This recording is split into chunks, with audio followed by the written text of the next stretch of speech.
Did you all see Merrick Garland's statement yesterday? If you didn't, here it is. The elector scheme is another spoke. Can you just explain to us if there was a decision point early on in which you decided to go the way that you did, why you rejected these other potential paths?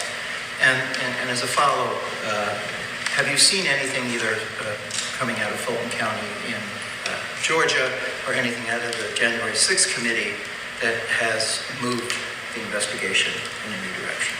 So there are a number of assumptions based into this leading question.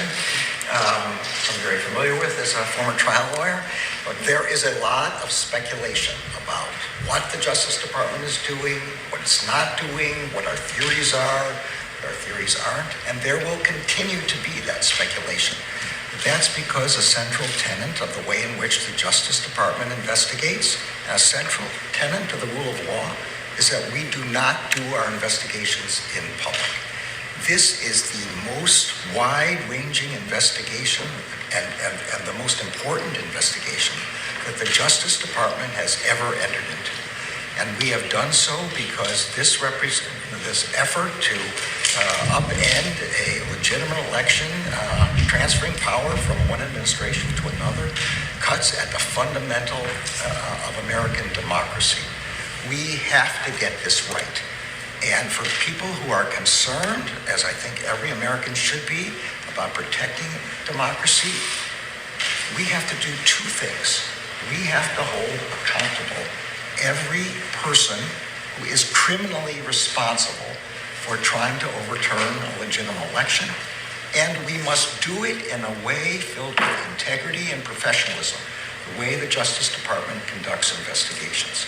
Both of these are necessary in order to achieve justice and to protect our democracy.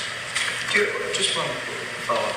Do you think you have enough resources to do that? We know that the budget request that was made earlier this year was not complied with. Do you feel that you need additional resources? The Justice Department would always like additional resources and would be happy to take them, but we are going to accomplish our mission here. The people in the Justice Department are committed to this. They are working 24/7 on this. Was that enough for you? That wasn't enough for me, because I know what was in that memo that Rachel Maddow dropped a few days ago. I'm side-eyeing Merrick Garland. You guys know that I give Merrick Garland the side eye. I believe he's playing political games, politics. But there's one person who is not playing games, and that is Fani Willis down here in Georgia. She has gotten a judge to order Rudy Giuliani to come down here and testify. After Rudy Giuliani failed to show for a hearing in Manhattan, a Georgia judge ordered him to testify as part of an investigation into election interference in the state. So Rudy Giuliani, come on down here to Georgia or wherever you are able to give your sworn testimony. I'm sure you will repeatedly plead the fifth.